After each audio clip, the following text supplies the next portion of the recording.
മഞ്ജു വാര്യരുടെ പ്രസ്താവനയായിരുന്നു ദിലീപിനെ സംശയം നിലനിർത്തിയത്. ദിലീപിനെതിരെ അന്വേഷണം വന്നത്, ദിലീപ് പിന്നീട് അറസ്റ്റിലാകുകയും ചെയ്യുന്നത്, ഈ കേസിൽ പ്രതിയാകപ്പെടുന്നത്. ദിലീപ് ഇന്ന് ഉന്നയിക്കുന്നത് തനിക്കെതിരെ ഗൂഢാലോചന നടന്നു. അതായത് മഞ്ജു വാര്യർ അന്ന് ഉന്നയിച്ച അതേ ചോദ്യം ഇന്ന് ദിലീപ് തിരിച്ച് ചോദിക്കുകയാണ്. അങ്ങനെയെങ്കിൽ ദിലീപിന്റെ ഭാഗത്ത് അങ്ങനെ ഗൂഢാലോചന നടത്തിയിട്ടുണ്ടെങ്കിൽ ആരാണ് ആ ഗൂഢാലോചന നടന്നതെന്ന് ഞാൻ തന്നെയാണ് തുടക്കത്തിൽ ദിലീപിനോട് ചോദിച്ചത്. പക്ഷെ ദിലീപ് അതിന് മറുപടി പറഞ്ഞിട്ടില്ല. ആരൊക്കെ ആ ഗൂഢാലോചനയുടെ ഭാഗമാണ് എന്നതൊക്കെ സ്വാഭാവികമായിട്ടും അറിയേണ്ടതാണ് ദിലീപ് അത്തരം ഒരു ആരോപണം ഉന്നയിക്കുന്നുണ്ടെങ്കിൽ, അല്ലേ? തീർച്ചയായും. കാരണം നമുക്കറിയാം, ഈ ഫെബ്രുവരി 17 ഈ കുറ്റകൃത്യം നടക്കുന്നു, ഈ ക്രൈം നടക്കുന്നു, അതിജീവിതയ്ക്കെതിരെ അതിക്രമം നടക്കുന്നു. ഫെബ്രുവരി 19 കൊച്ചിയിൽ ഈ രീതിയിലുള്ളൊരു താര ആളുകളുടെ, നടീനടന്മാരുടെ ഒരു കൂട്ടായ്മ വരികയും അതിൽ അതിജീവിതയ്ക്ക് നടിക്ക് പിന്തുണ പ്രഖ്യാപിക്കുകയും ചെയ്യുന്ന, അവിടെ തിരികെത്തിച്ചുകൊണ്ട് അവർ അതിനോട് ഐക്യദാർഢ്യം പ്രഖ്യാപിക്കുകയല്ല. ആ വേദിയിൽ വെച്ചാണ് മഞ്ജു വാര്യർ ഇത് പറയുന്നത്. ഇതിൽ കുറ്റകരമായ ഒരു ഗൂഢാലോചന ഇതിൽ ആസൂത്രിതമായി നടന്നിട്ടുണ്ട് എന്ന് പറയുന്നിടത്തുനിന്ന് പിന്നീട് അങ്ങോട്ട് ഈ കേസിന്റെ നാൾവഴികൾ എന്ന് പറയുന്നത് പിന്നീട് ദിലീപിന് പിറകിലേക്ക് പോവുകയാണ്. ഇതിൽ ആദ്യ കുറ്റപത്രം സമർപ്പിക്കുന്നതിന് മുമ്പ്, അതായത് പൾസർ സുനി പിടിയിലായതിനു ശേഷം ആദ്യ കുറ്റപത്രം സമർപ്പിക്കുന്നതിന് മുൻപ് ഒരു തവണ ദിലീപിനെ ഇതുമായി ബന്ധപ്പെട്ടുകൊണ്ട് ചോദ്യം ചെയ്തിരുന്നു എന്ന് തന്നെയാണ് മനസ്സിലാക്കാൻ കഴിയുന്നത്. ദിലീപ് പിന്നീട് അത് നിഷേധിക്കുകയും എല്ലാം തന്നെ ചെയ്തിട്ടുണ്ട്. ദിലീപിനെ ചോദ്യം ചെയ്തതായിട്ട് ഉദ്യോഗസ്ഥർ പറയുന്നുണ്ട്. അതിനുശേഷമാണ് പിന്നീട് അന്വേഷണം മുന്നോട്ട് പോകുന്നു, ദിലീപിലേക്ക് എത്തുന്നു. പിന്നീട് ഈ കത്ത് പുറത്തു വരികയും എല്ലാം തന്നെ ചെയ്യുന്നു. ജയിലിൽ നിന്ന് അയച്ച കത്ത് പിന്നീട് പുറത്തു വരികയും അതിനുശേഷം ദിലീപിനെയും നാദർഷയും ഇതിൽ ബ്ലാക്ക് മെയിൽ ചെയ്യാൻ ശ്രമിക്കുന്നു എന്ന് പറഞ്ഞാൽ അവരുടെ ഒരു പരാതി മുന്നോട്ട് വയ്ക്കുകയും ചെയ്തു.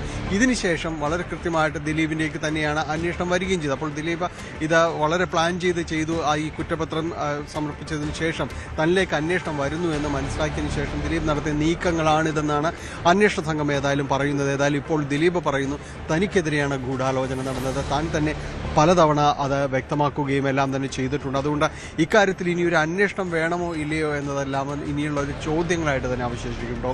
കാരണം ഇതിൽ ദിലീപ് ഇപ്പോൾ അന്ന് പറഞ്ഞെടുത്ത ദിലീപ് രണ്ടാമത് കൊണ്ടും ദിലീപ് പറയുന്നു തനിക്കെതിരെ ഗൂഢാലോചന നടന്നിട്ടുണ്ട് എന്ന് പറഞ്ഞ് അദ്ദേഹം ഇന്ന് കോടതിയുടെ പടികൾ ഇറങ്ങി വരുന്നു. ആദ്യഘട്ടത്തിൽ കോടതിയിലേക്ക് ഈ പിറകിലൂടെ മുഖം കാണിക്കാതെ പോയ ദിലീപ് അല്ല തിരിച്ചു വരുന്ന ദിലീപിന് ഈ വർഷങ്ങളുടെ അത്രയും കണക്കുകൾ പറയാനുണ്ടായെന്ന് നമുക്കെല്ലാവർക്കും തന്നെയായിരിക്കാം. കാരണം ഒരു സിനിമ സ്റ്റൈലിലുള്ള ഒരു ക്ലൈമാക്സ് പോലെയാണ് നമുക്ക് അവസാനത്തെ രംഗം കണ്ടപ്പോൾ തോന്നിയത്. മാത്രമല്ല തിരിച്ചു വന്നപ്പോൾ ദിലീപ് മാധ്യമങ്ങളോട് പ്രതികരിച്ചതും ആ രീതിയിൽ തന്റെ 8 വർഷം തനിക്ക് പറയാനുള്ളത് കേൾക്കണം. കാരണം നമ്മൾ ചോദിച്ചൊരു ചോദ്യത്തിനും ദിലീപ് മറുപടി പറഞ്ഞില്ല. ഞാൻ പറയാം, ഇത്രയും വർഷം നിങ്ങൾ ചർച്ച ചെയ്തല്ലോ, ഇനി ഞാൻ പറയട്ടെ എന്ന് പറഞ്ഞ് ഒരു ചോദ്യത്തിന് പോലും, മാധ്യമങ്ങളുടെ ഒരു ചോദ്യത്തിന് പോലും മറുപടി പറഞ്ഞില്ല. പക്ഷേ ഡാനി, അതിനുശേഷം ഈ പുറത്ത് തിങ്ങിക്കൂടിയ ദിലീപിന്റെ ആരാധകരുണ്ടായിരുന്നു, സാധാരണക്കാരായ ജനങ്ങളുണ്ടായിരുന്നു. ദിലീപിന്റെ ആരാധകരെ ലഡു വിതരണം ചെയ്ത് ആഘോഷിച്ചു. പക്ഷേ സാധാരണക്കാരായ ജനങ്ങളുടെ ഒരു പ്രതികരണം എങ്ങനെയാണ്? സാധാരണക്കാർ ഇവിടെ ഇന്ന് കൂടിയ ആളുകൾ എന്ന് പറയുന്നത് ഈ വാദങ്ങൾ കേട്ട് പ്രതികരിച്ചവർ പലരുണ്ട്. ആ പ്രതികരിച്ചവർ പലരും തന്നെയും ദിലീപ് ഒരു ഫാൻസ് എന്നെല്ലാം തന്നെ പറയാവുന്ന ആൾക്കാർ, ദിലീപ് ഫാൻസ് എന്ന് മുഖത്ത് എഴുതി വെച്ച ആളുകൾ തന്നെയാണ് ഇവിടേക്ക് വരികയും ചെയ്തത്. അവരെ മാധ്യമങ്ങളുടെ നേർക്ക് പോലും അവർ അത് പറയുന്നുണ്ടായിരുന്നു. കാരണം നിങ്ങളിനി മധുരം കഴിക്കുന്നെല്ലാം തന്നെ വെച്ച് നീട്ടുന്നുണ്ടായിരുന്നു. അപ്പോൾ ഇവിടെ വിതരണം ചെയ്യുകയും ആഘോഷ പ്രകടനം എല്ലാം നടത്തിയതും ഈ വിവരങ്ങൾ അറിഞ്ഞ് കൂടുതൽ ആളുകൾ എത്തിയതും എല്ലാം ഈ ഫാൻസ് വിഭാഗത്തിൽപ്പെടുന്നവർ തന്നെയായിരുന്നു. അവർ പുതിയ ചിത്രം ആഘോഷമാക്കുമെന്ന് അവർ പ്രഖ്യാപിക്കുകയും എല്ലാം തന്നെ ചെയ്യുന്നു. ദിലീപിൻ്റെ ഒരു നേരത്തെ ടോം സൂചിപ്പിച്ച സിനിമാ സ്റ്റൈൽ എൻട്രി ആണെങ്കിൽ അത് ആ രീതിയിൽ തന്നെ തുടരാം എന്ന രീതിയിൽ തന്നെ അവർ തീരുമാനിക്കുകയും ചെയ്തു. അങ്ങനെയുള്ളവർ മാത്രമാണ് ഇന്ന് ഇതിനോട് പ്രതികരിക്കുകയും ചെയ്തത്. മറ്റുള്ളവർ ഈ കോടതി വിധിയാണ്, ഇനിയിപ്പോൾ അതിന് അപ്പീൽ പോകാം ആ രീതിയിലുള്ള ചിലര് നടിക്ക് ഈ ഇരയ്ക്ക് നീതി കിട്ടിയില്ല, അതിജീവിതയ്ക്ക് നീതി കിട്ടിയില്ല എന്നൊരു പൊതുബോധമുണ്ട്. പക്ഷെ പൊതുബോധമല്ല നമ്മുടെ നിയമം പരിഗണിക്കുന്നത്. സ്വാഭാവികമായും പല കേസുകളിലും ഇതുപോലെ ബലാത്സംഗ കേസുകളിൽ പ്രതി ചേർക്കപ്പെട്ടവർ കുറ്റവിമുക്തരാകുമ്പോൾ അവിടെ ഇരയ്ക്ക് നീതി കിട്ടില്ല എന്ന വാദം സ്വാഭാവികമായും ഉണ്ടാകാം. അത് തന്നെയാണ് ഇവിടെയും സംഭവിച്ചിരിക്കുന്നത്. അത്തരമൊരു വാദം, അത്തരമുള്ള പ്രതികരണം ഉണ്ടായിട്ടുണ്ട്. അങ്ങനെ ഒരു സിനിമാ പ്രവർത്തകർക്കിടയിൽ അത്തരമൊരു ചിന്തയുണ്ടോ, ഒരു ഇരയ്ക്ക് നീതി കിട്ടിയില്ല? കാരണം ഈ കുറ്റകൃത്യത്തിൽ നേരിട്ട് പങ്കെടുത്ത 6 പേരും കുറ്റക്കാരെന്ന് കണ്ടെത്തിയിട്ടുണ്ട്. അവർക്കുള്ള ശിക്ഷ 12-ാം തീയതി വിധിക്കുന്നുണ്ട്. പക്ഷെ അവിടെയും ഇരയ്ക്ക് നീതി കിട്ടിയില്ല എന്ന് പറയുന്നത് ദിലീപിനെ കുറ്റവിമുക്തനാക്കിയത് കൊണ്ടല്ലേ?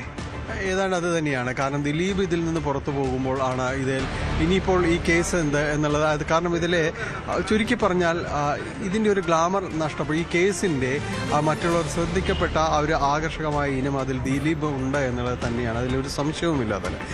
അതങ്ങ് മാറി നിൽക്കുന്നു എന്നതാണ്. കാരണം ഈ ഒരു തിക്കും തിരക്കും ഇന്ന് രാവിലെ വരുമ്പോൾ നമ്മൾ മുൻപ് വന്ന കോടതി പരിസരം ഒന്നുമല്ല ഇന്ന് കണ്ടത്. ഇന്ന് വലിയ സെക്യൂരിറ്റിയും ഇതിനകത്തേക്കുള്ള പ്രവേശനമെല്ലാം തന്നെ നിയന്ത്രിച്ചും വലിയ രീതിയിൽ പോലീസിൻ്റെ സന്നാഹങ്ങൾ ഒരുക്കിക്കൊണ്ട് നടത്തിക്കൊണ്ടുള്ള ഒരു കാര്യങ്ങളാണ്. ഇതെല്ലാം തന്നെ ഇതിൻ്റെ ഒരു ഭാഗമായിട്ട് തന്നെയാണ്, അതിലൊരു സംശയവുമില്ല.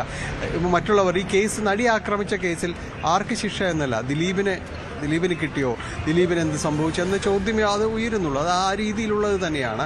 അതുകൊണ്ട് ഈ കേസിൽ ഇപ്പോൾ ഒരു ഇരയ്ക്ക് നീതി ലഭിച്ചോ എന്ന് പറയുന്നതോടൊപ്പം തന്നെയാണ് ഈ ദിലീപിനെ ഇതിൽ കുറ്റക്കാരനല്ല എന്ന് കാരണം അത് തന്നെയാണ്. കാരണം ഈ കേസിന് ഒരു പ്രത്യേകത അത് തന്നെയായിരുന്നു അല്ലെ ഡാനി? കാരണം ഒന്ന് ഇന്ത്യയുടെ നീതിന്യായ ചരിത്രത്തിൽ അല്ലെ കുറ്റകൃത്യങ്ങളുടെ ചരിത്രം പരിശോധിച്ചാൽ അപൂർവമായ ഒരു കേസ്. കാരണം ഒരു കൊട്ടേഷൻ നൽകി കൂട്ടബലാത്സംഗം ചെയ്യുന്നു. അതോടൊപ്പം ഒരു ഇരയും പ്രതിയും ഒരു സിനിമാ മേഖലയിലുള്ളവർ, വലിയ സ്വാധീനമുള്ളവർ, പേരും പ്രശസ്തിയും ഒക്കെ ഉള്ള ആളുകളാണ് ഇതിനകത്ത് ഇരയായും പ്രതിയായും വന്നത്. അതുകൊണ്ട് തന്നെയാണ് ഈ വാർത്തയ്ക്ക് അല്ലെങ്കിൽ ഈ ഒരു കേസിന് ഇത്രയധികം ഒരു വാർത്താ പ്രാധാന്യം ഉണ്ടായത് അല്ലേ? അത് തന്നെയാണ്. കാരണം ഇതൊരു സിനിമാ മേഖലയിലുള്ളൊരു കേസാവുമ്പോൾ പക്ഷേ എന്ത് കേസാണെങ്കിലും നമ്മൾ ഇതിൻ്റെ ഒരു മെറിറ്റ് എന്ന് പറയുന്നത് വലിയ വലുതാണ്. കാരണം നമ്മുടെ ഈ നഗരത്തിനിടയിൽ വെച്ചൊരു പെൺകുട്ടിയെ തട്ടിക്കൊണ്ടുപോയി ബലാത്സംഗം ചെയ്യുക, അതിൻ്റെ ദൃശ്യങ്ങൾ പകർത്തുക എന്ന് പറയുന്നത് നടിയല്ല മറ്റെന്ത് തന്നെയാണെങ്കിലും അത് അതീവ ഗുരുതരമായ ഒരു ശിക്ഷ. ഇവിടുത്തെ ഒരു സംവിധാനങ്ങളിലെ നീതിന്യായ സംവിധാനങ്ങൾ അതിൻ്റെ എല്ലാം തന്നെ ഒരു പൊതുഘടകത്തെ തന്നെയാണ് ഇത് ചോദ്യം ചെയ്തത്. ഇതെല്ലാം എവിടെയായിരുന്നു എന്ന് ചോദിക്കുന്നത് അതിൽ അവർ പറയുന്നുണ്ട്. പിന്നീട് നടത്തിയ ആ വഴി എല്ലാം തന്നെ വാഹനം ഓടുമ്പോൾ ആരെങ്കിലും ഒന്ന് ശ്രദ്ധിച്ചിരുന്നെങ്കിലെന്ന് തനിക്ക് തോന്നിപ്പോയിട്ടുണ്ട്. അതൊരു വല്ലാത്തൊരു അരക്ഷിതാവസ്ഥ തന്നെയാണ്. അത് ഒരു ചോദ്യം ഒരു ഭാഗത്തുണ്ട്. അതോടൊപ്പം തന്നെയാണ് ഇതിൻ്റെ ഈ ഒരു സൈഡ് എന്ന് പറയുന്ന ഒരു നടിയുടെ പരാതിയിൽ അല്ലെങ്കിൽ നടിക്ക് സംഭവിച്ച ദുരവസ്ഥയിൽ ഒരു നടൻ്റെ കൊട്ടേഷൻ എന്ന് പറയുന്നത് തീർച്ചയായും അത് ഇതിൽ ശ്രദ്ധിക്കപ്പെടുന്ന ഒരു എലമെൻറ്റിൻ്റെ ഒരു ഭാഗം തന്നെയാണെന്ന കാര്യത്തിൽ ഒരു സംശയവുമില്ല. അതുകൊണ്ട് തന്നെയാണ് ഈ കേസ് ഇത്ര കണ്ട് ഒരുപക്ഷെ ശ്രദ്ധിക്കപ്പെട്ടതും എന്ന് തന്നെ പറയാം. ഇത് മറ്റെങ്ങുമില്ലാത്ത കേട്ടുകേൾവിയില്ലാത്ത രീതിയിലുള്ളൊരു കൊട്ടേഷൻ പരിപാടിയാണിത്, അതിൽ സംശയമൊന്നുമില്ല. അതൊരു കാര്യം. അതോടൊപ്പം തന്നെയാണ് ഒരു നടൻ ഇതിൽ പ്രതിയാക്കപ്പെടുന്നത്. നടൻ എന്ന് പറയുന്നത് മലയാള സിനിമയിൽ ഒരു സമസ്ത മേഖലയിലും സമഗ്രാധിപത്യമുള്ള ഒരാൾ. ഒരുപക്ഷെ മലയാള സിനിമയുടെ ഒരു നിയന്ത്രിക്കുന്ന പല ഘടകങ്ങളും അദ്ദേഹത്തിൻ്റെ കയ്യിലേക്ക് പോകുന്ന ആ ഒരു സമയത്താണ് ഈ രീതിയിലുള്ളൊരു കേസുണ്ടാകുന്നത്. പിന്നീട് ഇതെല്ലാം തന്നെ പടിപടിയായി ഒഴിഞ്ഞുകൊണ്ട് പിന്നീട് പൊതു രംഗത്ത് നിന്ന് തന്നെ മാറി നിൽക്കേണ്ട ഒരവസ്ഥയിലേക്ക് എല്ലാം തന്നെ വരികയും പിന്നീട് അഭിനയിച്ച ചിത്രങ്ങൾ പോലും അതിൽ നമ്മൾ പറയുന്ന പോലെ പച്ച തൊടാതിരിക്കുന്ന ഒരവസ്ഥയിലേക്ക് എല്ലാം തന്നെ പോവുകയും ചെയ്യുന്നത് ശക്തമായി തിരിച്ചു വരാൻ ശ്രമിക്കുന്നതിനിടയിൽ ഇപ്പോഴുണ്ടായിരിക്കുന്ന കോടതി വിധി ഒരുപക്ഷെ ഈ സിനിമയോട് അതിന് തിരിച്ചുവരവിനോടെല്ലാം തന്നെ ബന്ധപ്പെടുത്തി മുന്നോട്ട് പോകാൻ ഒരു സിനിമാ കഥ പോലെ തന്നെയാണ്. കാരണം 2017 ഫെബ്രുവരി 17-ാം തീയതി സംഭവം ഉണ്ടാകുന്നു. 18-ാം തീയതി രാവിലെ പുലർച്ചെ വാർത്ത കേൾക്കുന്ന ഒരു നടിയെ തട്ടിക്കൊണ്ടുപോയി ക്രൂരമായി ബലാത്സംഗത്തിരയാക്കുന്ന രീതിയിലുള്ള വാർത്തകളായിരുന്നു ആദ്യം വന്നത്. അതിനുശേഷം സിനിമയേക്കാൾ വലിയ ഒരു ക്രൈം ത്രില്ലർ കഥകളാണ് നമുക്ക് കേൾക്കാൻ കഴിഞ്ഞത്. ഇതിൻ്റെ ഒരു ക്ലൈമാക്സ് ആയി എന്ന് കരുതാൻ കഴിയില്ലല്ലോ. സ്വാഭാവികമായും ഇനി നിയമ പോരാട്ടങ്ങൾ ഉണ്ടാകും. കേസിനെതിരെ അപ്പീൽ നൽകുമെന്ന് പ്രോസിക്യൂഷൻ വ്യക്തമാക്കിയിട്ടുണ്ട്.